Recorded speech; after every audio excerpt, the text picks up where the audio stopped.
The papyrus, putting on my table every month. I don't wanna be sad. Don't even try to hide it. No, I don't wanna lose it. And you see how it is, it's so inviting.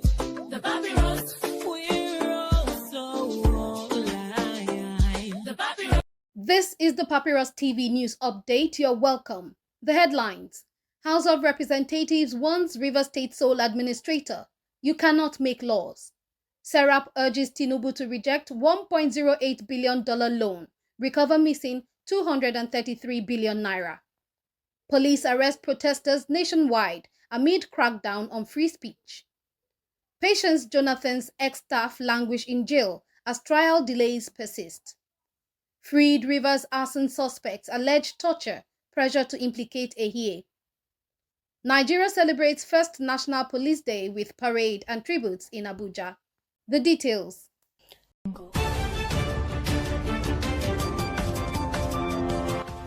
The House of Representatives has issued a stern reminder to the sole administrator of Rivers State, Vice Admiral Ibokete Ibas, retired, declaring that he lacks the constitutional authority to formulate or enact laws for the oil-rich state, even amid the ongoing state of emergency. This statement comes in response to Admiral Ibas's recent announcement that his administration is finalizing a new state budget aimed at reviving healthcare, education, social services, and infrastructure over the next 6 months. The move has triggered unease within the National Assembly, which views it as an overreach of the administrator's powers. Speaking Monday, Deputy House spokesman Philip Agbese stressed that lawmaking is a function solely reserved for the legislature, and the administrator's role, however temporary, does not include budget formulation or statutory governance. He added that Speaker Tajuddin Abbas is in active consultation with House leadership to create a special oversight committee that will monitor Admiral Ibas's conduct in office. Agbese said, the sole administrator does not have the authority to carry out the National Assembly's function of making laws under the current circumstances. The Speaker is consulting with leadership to establish a committee to oversee the administrator's activities and ensure that the interests of Rivers State are represented. He further stated that the House assumes President Bola Tinubu has been briefed on their resolution regarding the scope of Admiral Ibas's appointment. Should the administrator exceed his authority, the House will take necessary actions, including the possibility of a vote of no confidence, to ensure accountability and adherence to the rule of law, Agbese warned. The crisis in Rivers State stems from a fierce political standoff between Governor Siminalayi Fubara and the State House of Assembly. In March, President Tinubu declared a 6-month emergency rule, suspending both the governor and the Legislative Assembly. Admiral Ibas was appointed as sole administrator to steer the state during this interim period. While addressing a delegation of Rivers lawmakers last week, Ibas defended his decision to prepare a new budget, citing the Supreme Court's verdict on the previous one. He said the new fiscal plan would prioritize job creation, agriculture, infrastructure, and technology, adding that the process was being handled transparently and with urgency. However, with tensions now rising between the executive and legislative arms of government over constitutional boundaries, the matter appears headed for a legal and political showdown if Admiral Ibas proceeds with the budget implementation without legislative backing.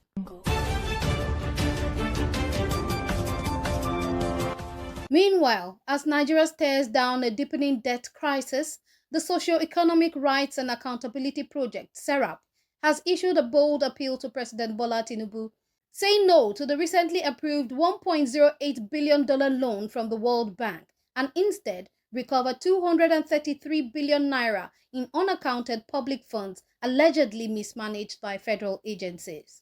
In a strongly worded letter dated April 5, 2025 and signed by its Deputy Director, Kolawole Oluwadare, SERAP argued that the loan, while packaged by the World Bank as a tool to support education, nutrition, and community resilience, was both unnecessary and unjustified given Nigeria's current fiscal realities. The rights group urged Tinubu to direct the Attorney General and relevant anti-corruption agencies to immediately investigate ministries, departments, and agencies, MDAs, cited in the 2021 Auditor General's report for mismanagement and diversion of funds. Among the most egregious cases cited, the Nigerian Bulk Electricity Trading PLC, NBET, Abuja, allegedly paid out over 96 billion naira for goods and services never delivered, failed to account for another 111 billion naira spent in 2021, and didn't recover nearly 3 billion naira in debts owed. Additional allegations pointed to the Nigerian Security Printing and Minting Company, NSPM, which reportedly failed to remit 10.4 billion naira in collected taxes and awarded 14 billion naira worth of contracts in violation of due process. Even government institutions meant to uphold the law, like the Federal Road Safety Corps FRSC, were named. According to the Auditor General, the FRSC diverted over 3.5 billion naira from driver's license revenues into private commercial banks and failed to remit another 465 billion naira in taxes. In total, SERAP documented alleged financial misdeeds totaling over 233 billion naira across multiple federal agencies. Calling the debt burden crippling and unsustainable, SERAP stated the missing funds should be recovered and funneled into addressing Nigeria's budget deficit. It gave the Tinubu administration a 7-day ultimatum to act or face potential legal action to compel accountability.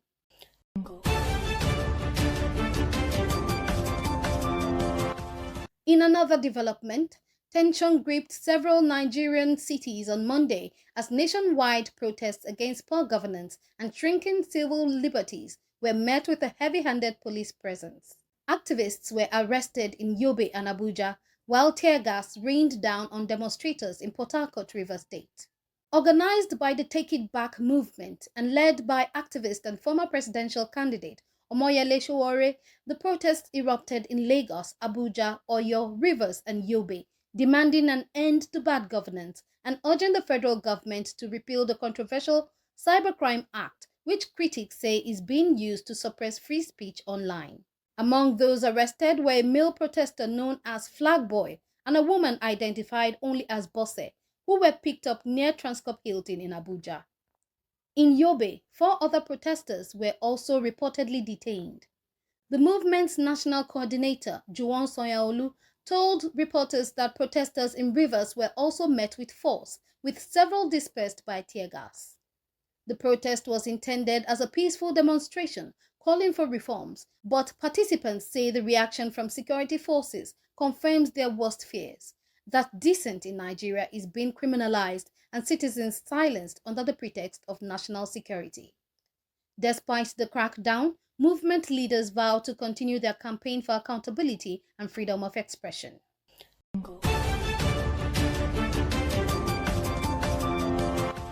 In other news, a disturbing story of justice delayed and possibly denied is unfolding in Bayelsa State, where 15 former domestic staff of Nigeria's former First Lady, Patience Jonathan, remain in prison nearly 6 years after being accused of stealing her jewelry.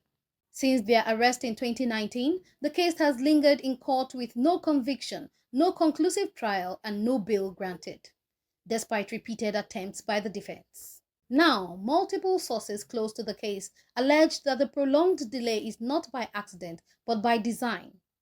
2 private lawyers representing Patience Jonathan, Ige Asemudara, and Samuel Chinedu Maduba, are accused of deliberately stalling court proceedings by dragging out witness testimonies sometimes for years and making frequent excuses to delay hearings. They take long adjournments and offer flimsy excuses like illness or unavailability of witnesses, a source close to the case revealed. Even the original bail applications filed by the defense were delayed at the judge's request, purportedly to allow prosecutors to present evidence. But when bail was finally considered, the judge shockingly denied it, citing capital offenses, charges the prosecution has struggled to substantiate in court. The workers, many of whom are still languishing in the Okaka Correctional Center in Yenagoa, have been identified as Williams Alami, Vincent Olabi, Ebuka Cosmos, and 12 others. Their story has sparked outrage among legal experts and human rights activists who now describe the case as an abuse of the judicial system and a gross miscarriage of justice.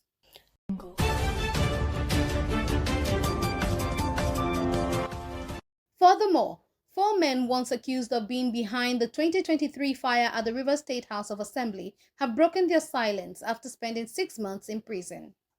They now say they were pressured, tortured, and offered bribes to falsely implicate Edison Ehie, Chief of Staff to Governor Siminalayi Fubara, as the mastermind behind the arson attack.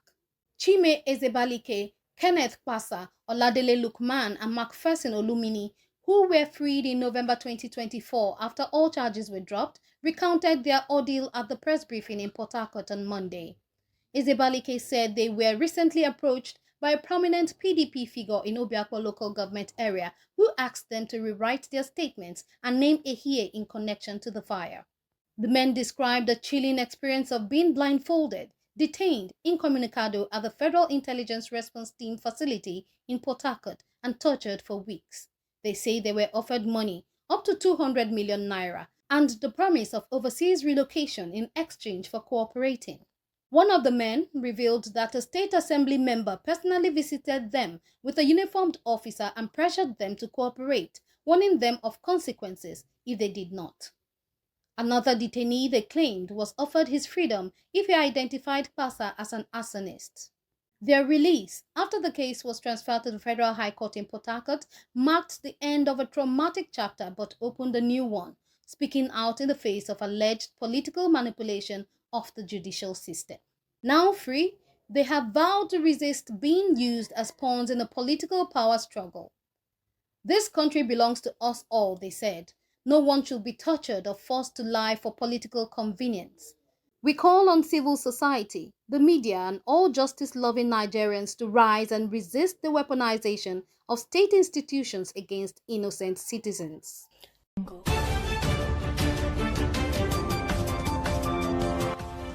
Conclusively, Nigeria on Monday, April 7th, held its inaugural National Police Day at Eagle Square, Abuja, in a grand ceremony designed to honor the service, bravery, and sacrifice of officers of the Nigeria Police Force.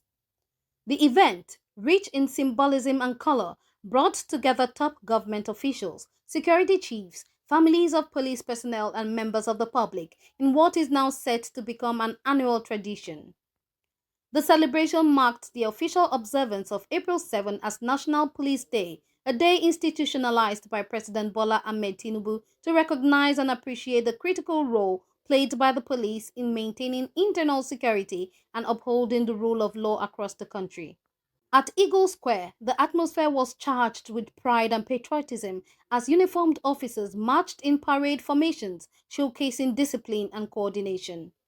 The event featured various ceremonial displays, operational demonstrations, and award presentations to outstanding officers who had shown exemplary commitment to duty. Families of fallen heroes were also honored at the event, as tributes were paid to officers who lost their lives in the line of duty. Retired officers were recognized for their years of dedicated service, and current personnel were celebrated for their efforts in responding to national security challenges. The Inspector General of Police, Kayode Egbetokun, praised the courage of Nigerian police officers and expressed gratitude to the federal government for the recognition. He called for greater support, training, and welfare for officers to enable them to continue carrying out their duties effectively and professionally. National Police Day, going forward, will serve as a platform not only for celebration, but also for reflection on the reforms needed to reposition the Nigeria Police Force as a more people-focused and accountable institution. The papyrus, put it on my table every month. I don't wanna be sad. Don't even try to